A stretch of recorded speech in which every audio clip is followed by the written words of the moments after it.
Hi everyone, and thanks again for joining us on another episode of the Reno Q&A Show. Today I've got a special guest, Frank Ross, who's the President of the Landscaping Association, the MLSA, in South Australia. Frank, thanks for joining us. Thank you, and thank you for inviting me. And you've been in this industry for a long time, hence we thought if we're going to speak to an expert about landscaping and renovations, Yep. no better person to go to. Yeah, I've been in there probably 35 years, 40 years. There you go. So I'm sure you can share a lot of good advice to the renovators out there. Yeah, that's for sure. I'm here to help. Well, firstly, Frank, I mean, we work a lot with renovators and DIYs, Yes. and particularly those that are getting advice from professionals to get their renovation up and going. And a lot of the time, landscaping we see is overlooked. People tend to focus on the bathroom, the kitchen.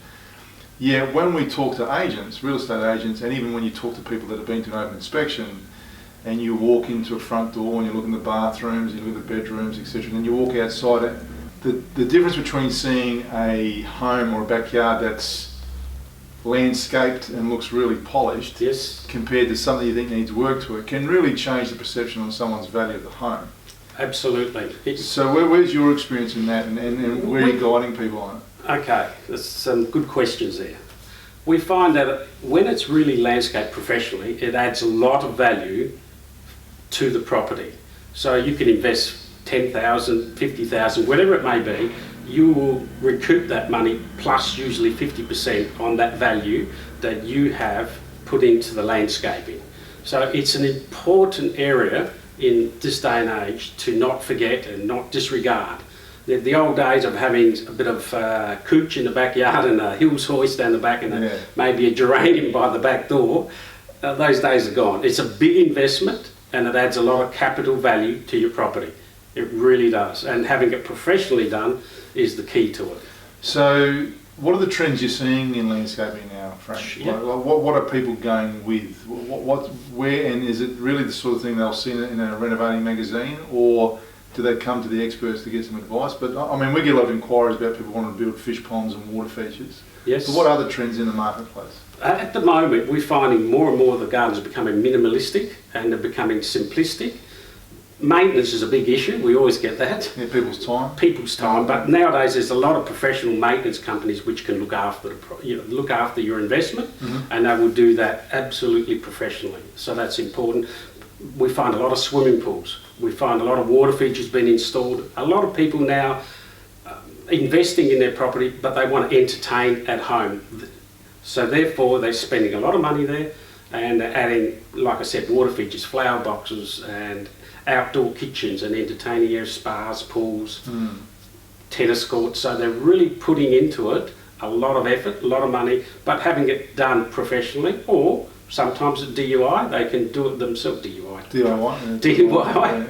So they find that a lot of people they like to put in a fair bit. We find a lot of organic gardens are coming in, raised vegetable beds, vertical garden beds are coming into play a lot, with herbs. So that's quite an important thing. We had an inquiry recently where someone was telling us that they've bought an old place. Yes. They were looking at doing an extension of a sunroom at the rear. Yes. On a budget, and whether they go with extending that sunroom as an entertainment area, or do they go a little bit extra and go with the pool. So from your experience with that, if you're going with a swimming pool, would you say that instead of and going with the lesser space in the home, what from your experience gives the better return? And because you mentioned about outdoor living. We're in a country where 6 months of the year most people can spend outside, so you utilise it perhaps more in places like Queensland. Yeah. So what is the recommendation if you've got that budget constraint? I would say a lot of people have, first of all, we would say it's best for the clients to have a wish list. And if they have a lot of young kids, or usually we'll find that they will probably push harder towards a swimming pool. Right. They really do.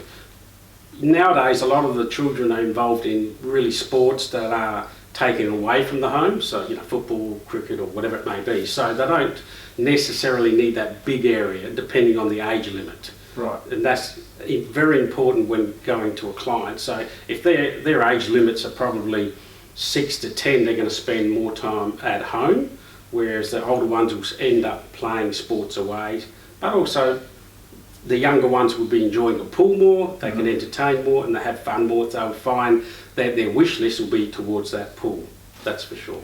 If you're on a limited budget, we get a lot of people renovating and they're flipping homes, so they buy it Yep. and they know it's a limited time and they want to sell it.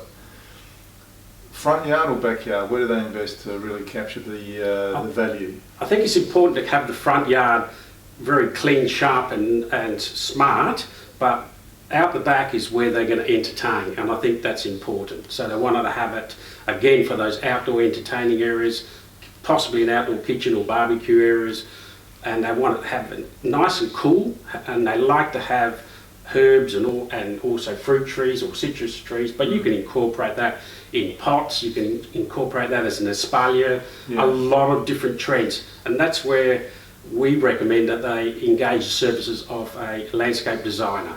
It is the first and foremost. Even if they were to construct a lot of it themselves, which is fine, I would recommend first and foremost they engage the services of a designer, and therefore they will make and get all their wishes and put it together on paper, which then they can follow. That's what I recommend. What does the designer do for the individual? Because a lot of people will be watching thinking, that's another cost, you know, I've watched these shows on TV, I can do it myself, but what does the designer do, Frank? Well, it's the most important, I believe it's the most important step when you turn around and spend any sort of money in the front and backyard on a renovation. They will usually, more than likely, ask the client what's their wish list is, and they will turn around and also working with the architect doing the actual extension of the property, and then they will then work out to scale that design to suit their wishes and their budget, which is the critical thing. Yes. So they can design anything they want to according to the client's wishes and their budget. And that's what we talk a lot about, the budget, staying on budget. And I think people get scared of that, but actually that little bit of additional cost at the start to engage a professional will save you money because you make sure you get delivered on budget. Yeah, and to say a price of a design, well, that will depend on the amount of work that the designer has to put into it.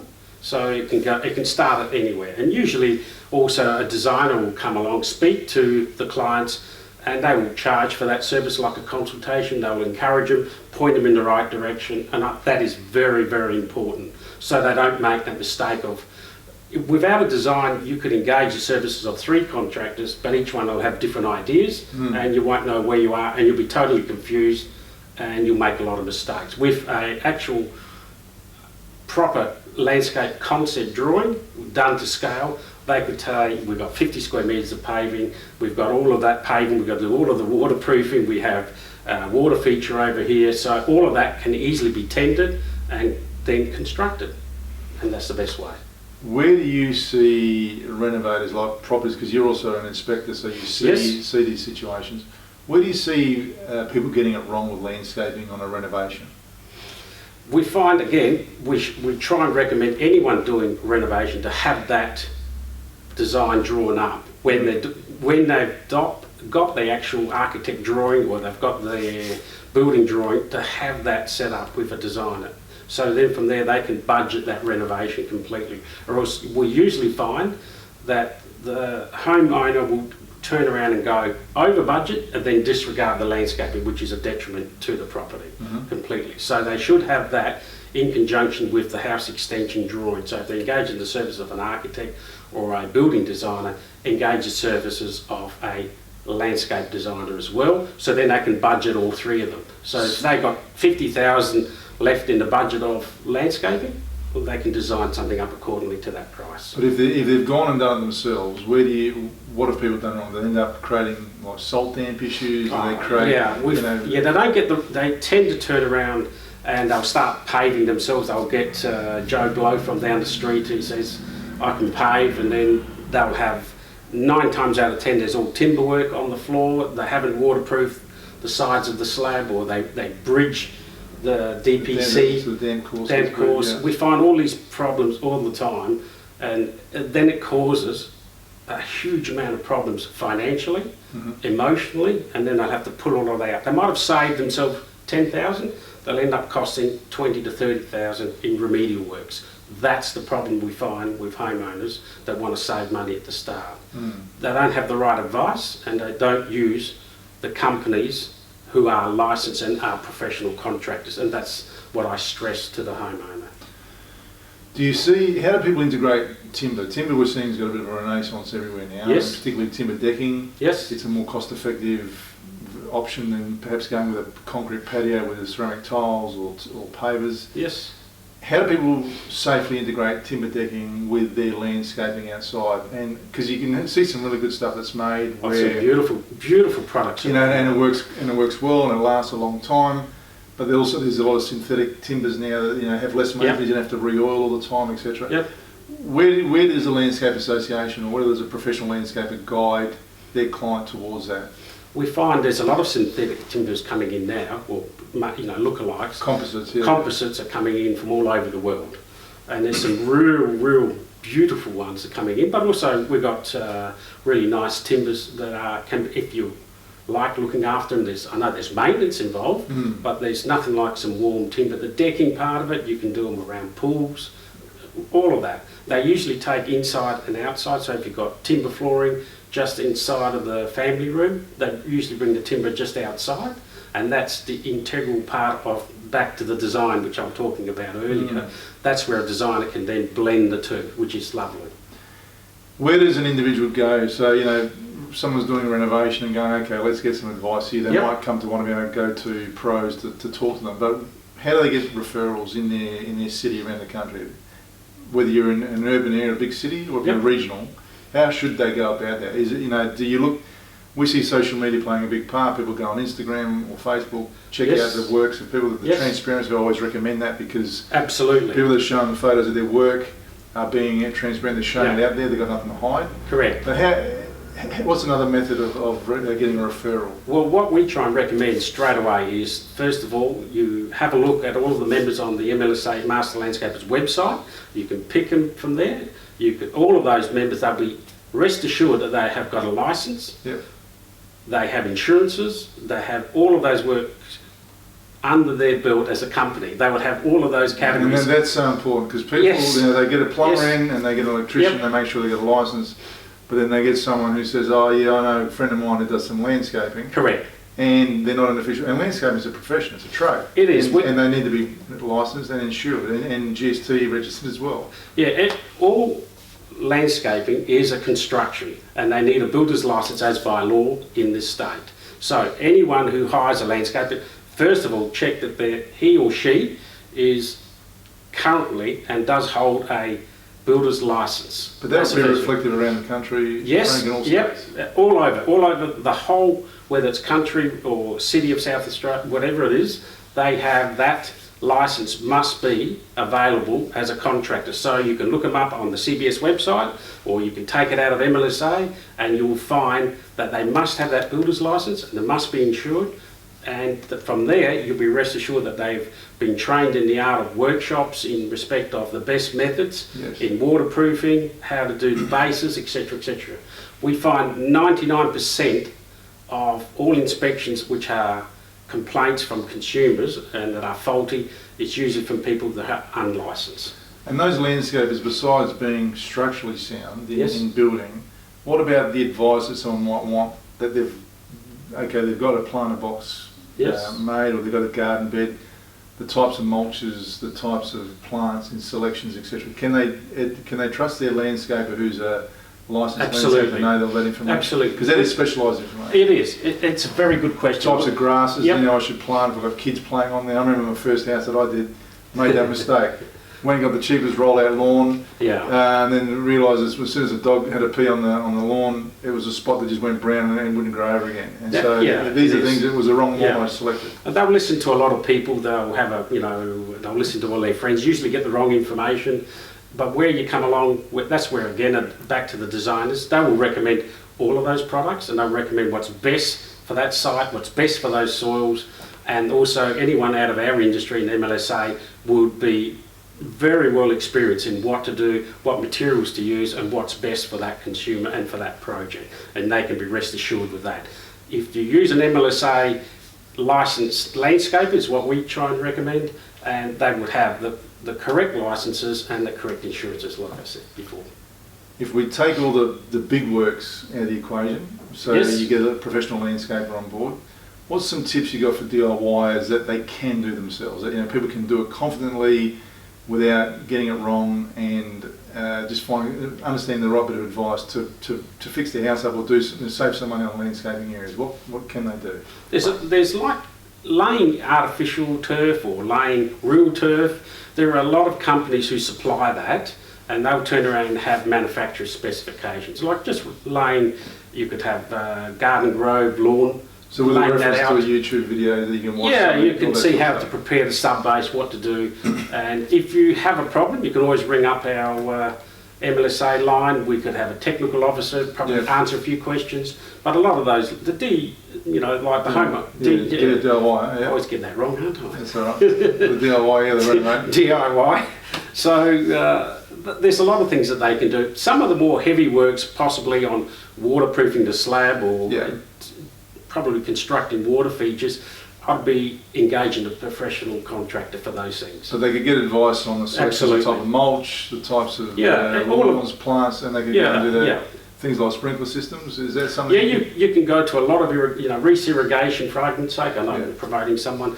Well, you could go there. You could give them a plan of your backyard. They would design it, and they would turn around and supply all of the materials. To give you the specification. And if you're not confident, they could also recommend a contractor and go from there. You can go to our suppliers, and you can go to Garden Grove or Jeffries or any one of them. They could turn around and supply the right mulches, tell you what to do with the soils as well.